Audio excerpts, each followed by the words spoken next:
Namaste.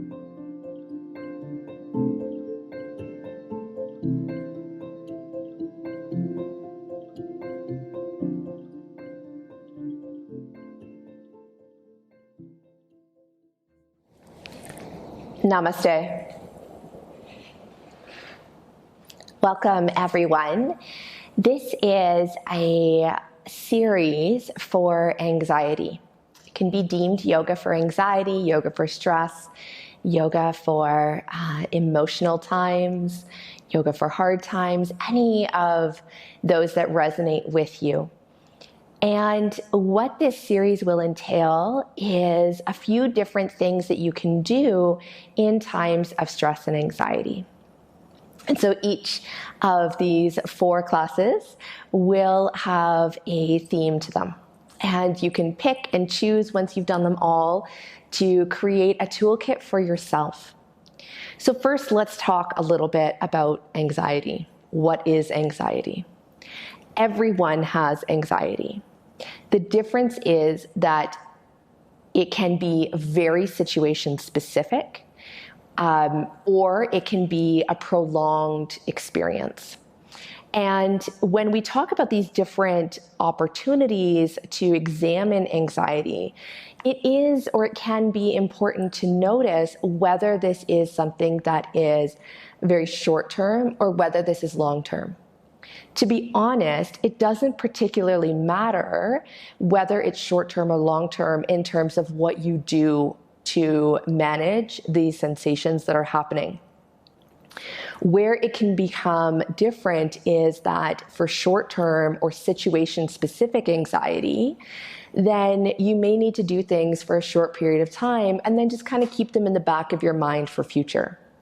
For long-term or prolonged, or what we would refer to as more of an anxiety disorder, then you would be wanting to do things over a prolonged period of time. So even in times where you're not experiencing active anxiety, you would want to be doing things to help to strengthen your nervous system so that when anxiety does come in, you are then able to reach into that toolkit and to find what it is that you need. This can also lead into multiple discussions about the difference between mental health and mental illness. One is generally, again, short-term, one is long-term. But what I really invite for you is to know that it's not necessarily about the label. And by that I mean, as I said initially, everyone experiences anxiety. And so it doesn't actually matter whether you have a diagnosis of an anxiety disorder, whether you are in the throes of anxiety, or whether it's something that you want to be able to use for someone else. All of it gives you a deeper understanding of your own body. And so I'll briefly talk about the nervous system. This can be a much longer discussion. But from a brief standpoint, the autonomic nervous system can be generalized into 2 parts, the sympathetic nervous system and the parasympathetic nervous system. The sympathetic nervous system is your fight, flight, freeze system. This is what happens when you are in a period of anxiety. This can be exacerbated by periods of high stress. It can be exacerbated by fatigue or illness. It can be exacerbated by lack of nutrition or lack of movement within the body. So lots of different things can activate the sympathetic nervous system. And the way that I try to remember it is that sympathetic, is something that your body is trying to do for you to help. And often the body does this with the intention of being supportive. It's really important to know that the body doesn't react in order to cause you harm. It's not the point. The body does these things because it actually thinks it's trying to help. So the sympathetic nervous system, fight, flight, is really what we think of. And that is an elevated heart rate, a faster breath, a lot of blood and oxygenation to the limbs to give you speed to be able to run, kick, all of those different things. It can take away from the digestive system, so all of the blood goes away from the digestive system. Now, sometimes that can mean it can slow digestion, but other times it can mean that you can experience a very fast digestion and get a lot of digestive symptoms as a result. It can also mean that you start sweating, that you have a hard time breathing, there can be tightness in the chest. I know all of it sounds really fun, but all of it is meant to prepare you for less thinking, more doing. And we need the sympathetic nervous system. We need to be able to experience fight or flight. What we don't need is what many people experience of the sympathetic nervous system being the primary system that is activated multiple times a day. That taxes our body, and that over time gives us more and more and more anxiety. Now, the parasympathetic nervous system is our rest and digest system. And this is the system where we really start to be able to have logical and rational thought. In that, I mean that we are not just doing, but we have the ability to think before we do. And so with yoga, with breath work, with all of these different things that we'll do in this series, the idea is to reinforce the parasympathetic nervous system, to have the breath be able to be as long as possible, to feel the limbs, but also to increase the strength of our digestion, to regulate the heart rate, to really find some peacefulness within the body. One thing I'll say before we begin today, or begin the practice part of today, is that this is not an instant fix. These are often tools that need to be practiced when you are not in a state of fight or flight, so that your body knows what they do, so that your body can respond to what they do, in order for you to then be able to access the same tools when you are in a state of fight or flight. So, my advice is to practice, to maybe choose one or two things from each of the following series that feel like they might resonate with you, and see if you can strengthen your attention and awareness to those so that you can then use those first and foremost. So with that, we will begin with some simple breathing. I say simple, but often it's not simple. So I'll explain a little bit more about that as we go. Close down the eyes and really connect down to your seat. And feel the seat on the earth.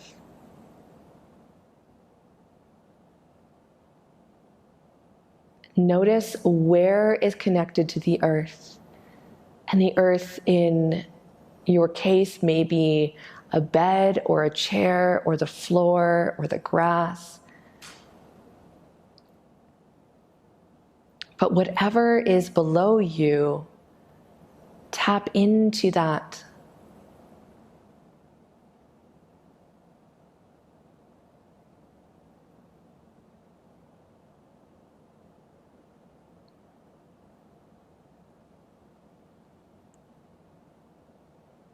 So feel where is connected to the earth.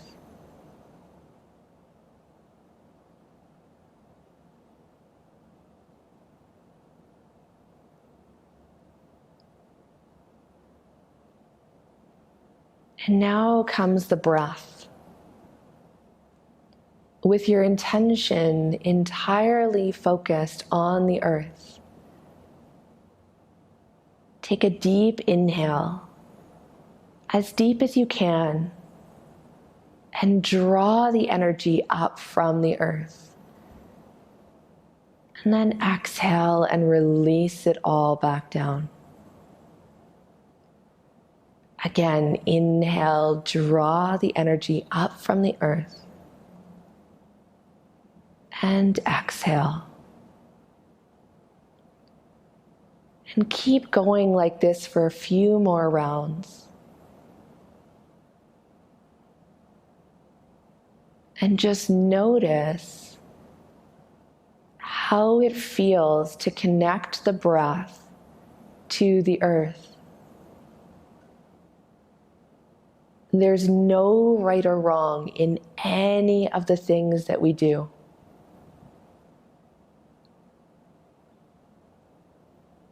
All of it is an exploration to build our toolkit.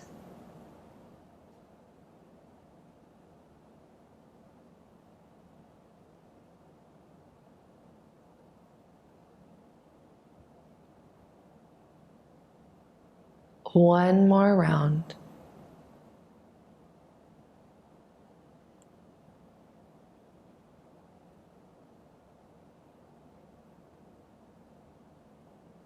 And gently open the eyes if you feel called to. And notice how you feel. Perhaps you even want to jot down on a piece of paper how you feel. And be as specific as you can. Notice how you feel in the legs, in the belly, in the chest. Notice how your overall emotional state feels.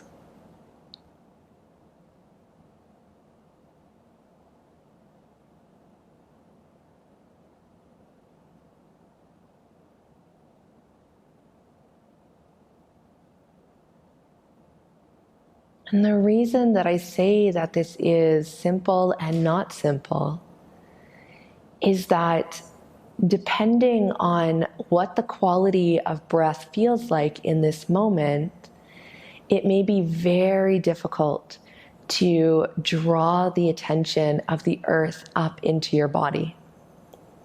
Now, as this is something you practice, it will get easier and easier. Perhaps initially, the ground doesn't feel like it's drawn up at all. Perhaps over time, it'll feel like it comes into your entire being. And this is why I don't suggest that you draw the breath all the way up into your chest, for instance, because it takes practice. Now roll the shoulders up towards the ears and slide them back down the back. Another tactic. And cross the arms in front of you, kind of like you can actually just hold your arms, or you can have your hands up by your shoulders. And we'll tap alternately here. Ideally, the tapping alternately is slow. Kind of like the pendulum in a clock, ticking the seconds by. Maybe you want to try tapping with your full palm, even maybe making noise. Maybe you want to use your fingertips. And you can do this on the shoulders. You can do this on the arms.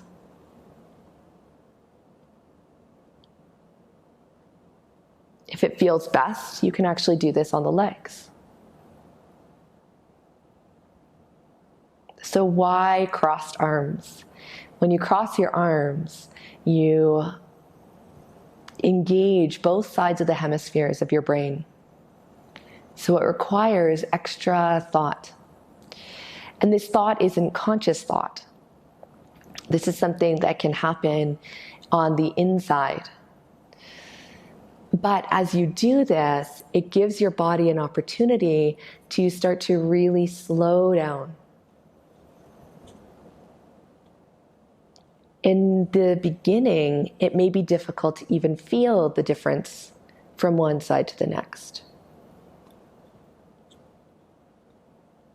And you can do this for a long period of time.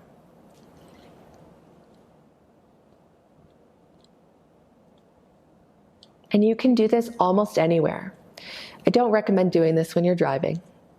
However, let's say you're sitting at a desk, or even in a meeting. If you are at work, you can cross the hands underneath the desk or the table and tap alternatively here. And that way you are still present with your peers and still engaging and calming your nervous system.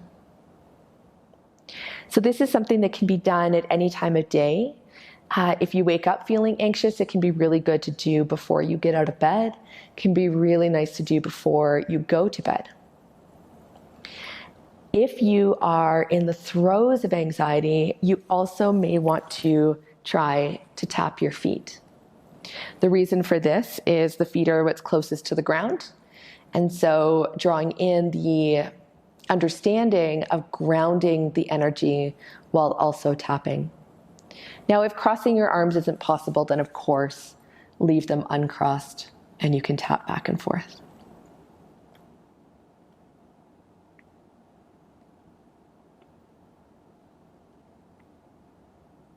And so I invite you for the next minute or so to close down the eyes and to tap anywhere that feels appropriate to you. You can also explore as you move up and down the legs or up and down the arms.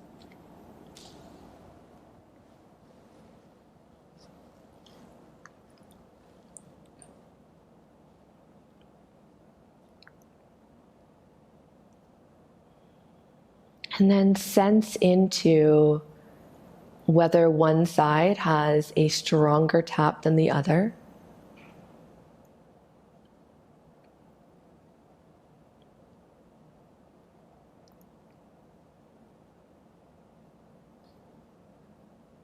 And sense into whether you're using your fingertips or your fingers, the heel of your hand, the palm, the whole hand.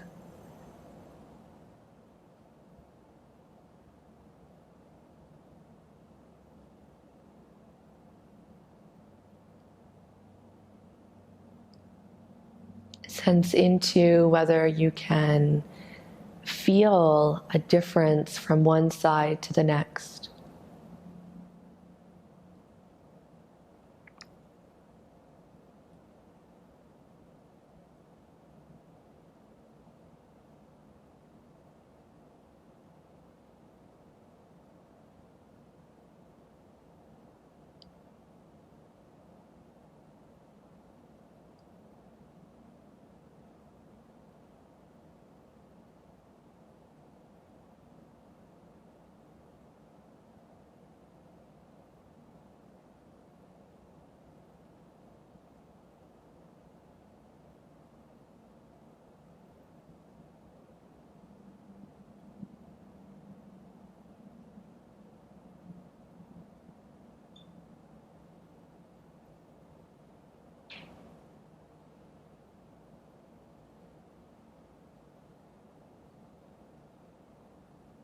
And then slowly allow the tapping to subside.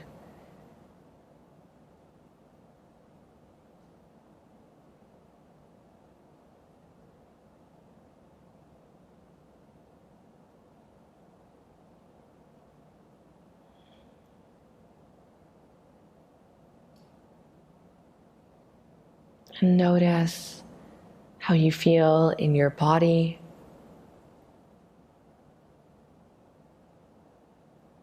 How you feel in your mind.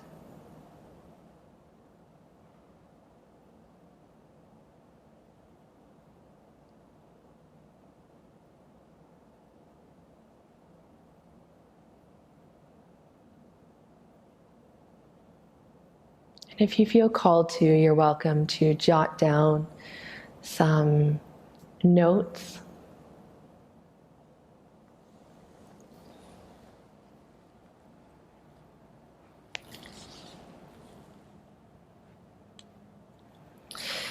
And then find yourself into a laying down position.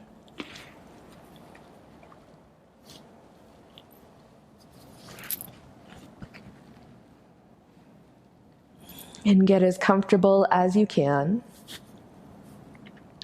And then bring your hands to your lower belly.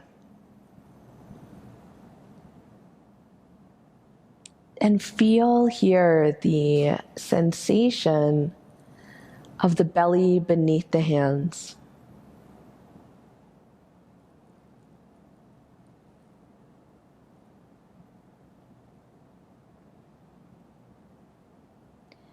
Notice the temperature of the hands. Can you feel the temperature?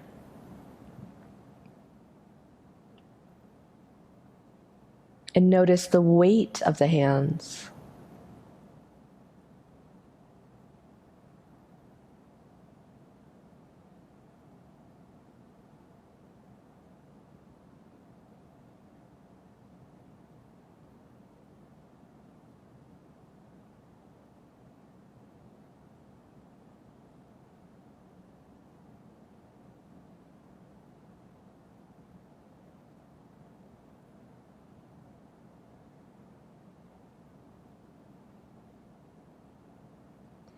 And then sense into the space of the lower belly.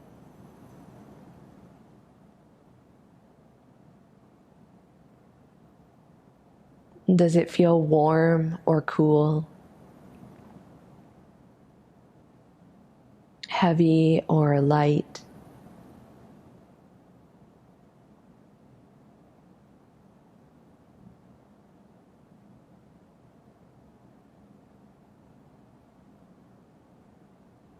Is it void of sensation?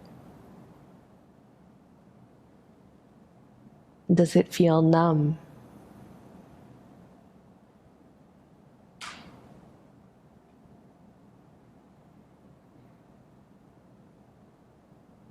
And continue to draw this attention all the way down into the lower belly.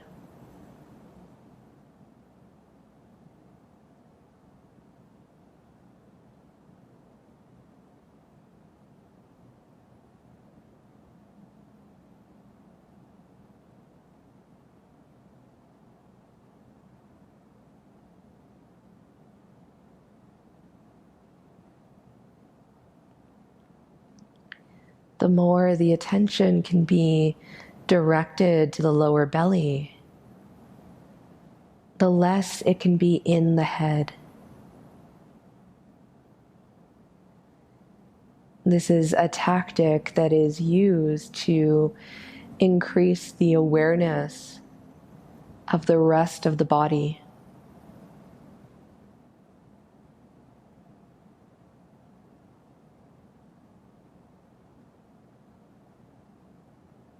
To try to release the whirling thoughts that may occur.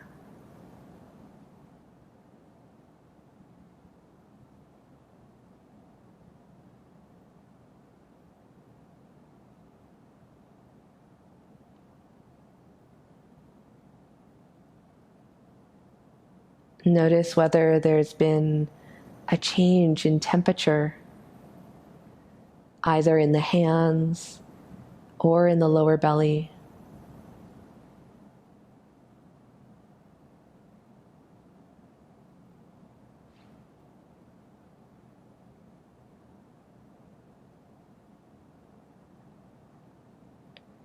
Notice whether there's a change in the weight of the hands,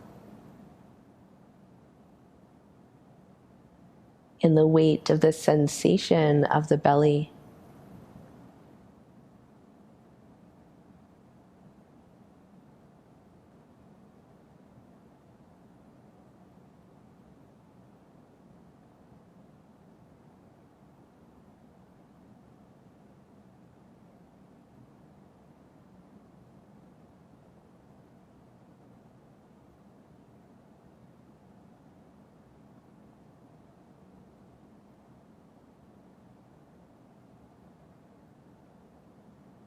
Just a couple more minutes in this space.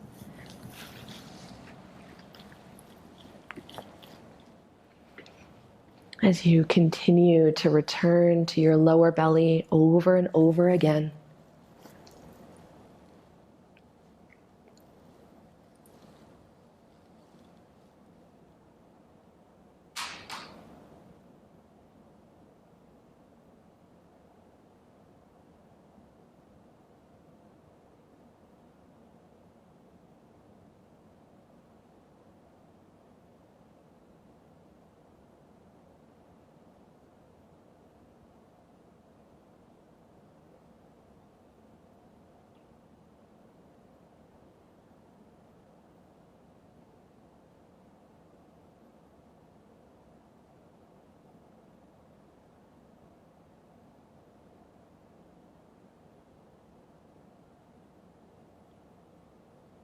And if you feel called to remain in this space,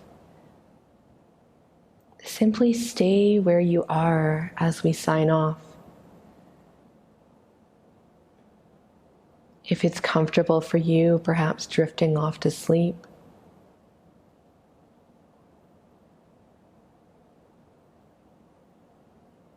Or maybe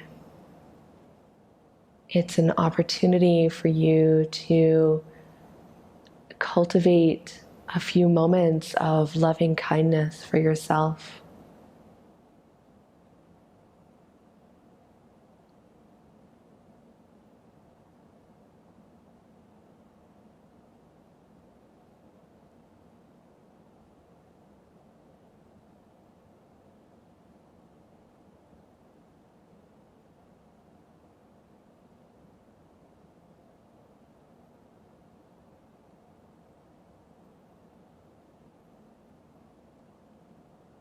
And if you prefer to formally end your practice, you can find your way to a seated position.